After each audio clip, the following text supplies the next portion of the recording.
மாநகராட்சியின் மாமன்ற கூட்டம் மக்களுக்கான மாமன்ற கூட்டம் இன்று நடைபெற்றது. மக்களுக்கான விஷயங்களை இன்னைக்கு பேசணும்.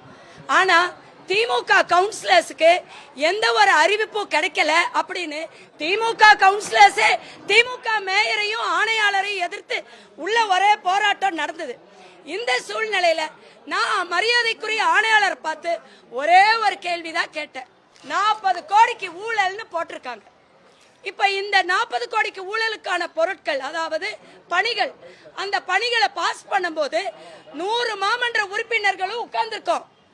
மன்றத்துல தான் உட்கார்ந்தோம், பாஸ் பண்ணணும். செம்மொழி பூங்கா அவ்வளவு சிறப்பாக நடந்தது. அருமையான ஒரு திட்டம். இந்தியாவில் தமிழ்நாடு திரும்பி பார்க்கக்கூடிய ஒரு திட்டம் செம்மொழி பூங்கா திட்டம். அந்த திட்டத்தை செயல்படுத்தினத 100 மாமன்ற உறுப்பினர்களும் தான் இருந்தோம். அப்ப அதை நாங்க பொருளை பாஸ் பண்ணி கொடுத்தோம். ஆனா அந்த பணிகள் முறையாக நடக்கவில்லை, முறை தவறி நடந்துள்ளது.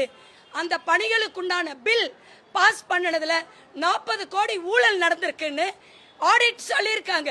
பத்திரிகை மட்டும் சொல்லல, ஒரு வார காலமாக மாநகராட்சியில ஆடிட்டிங் நடந்தது. ஆடிட்டிங் ரிப்போர்ட்ல வந்திருக்கு.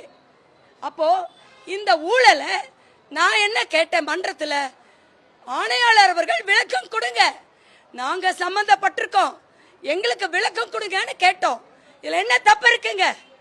எல்லாரும் சேர்ந்து என்னுடைய சீலையை பிடிச்சு இழுத்து என்ன கழுத்தை பிடிச்சு வெளியில் தள்ளுற அளவுக்கு என்னங்க நடந்துச்சு? மாமன்ற உறுப்பினர்னா அவ்வளவு அவங்களுக்கு குறைஞ்சு போயிடுச்சா? எத்தனை பேர் வந்தாலும் என் கிட்ட மோத முடியாது. ஒத்தைக்கு ஒத்தையா வந்து என்கிட்ட நின்னு பாருங்க. கரை படியாத கைகளான என்னுடைய தந்தையார் அவர்கள், முன்னாள் மேயர் காலனி வெங்கடாச்சலம் அவர்கள் மகள் சொல்கிறேன், மார்த்தட்டி சொல்லுவேன். காங்கிரஸ்காரங்க நேர்மையானவங்க, உண்மையானவங்க.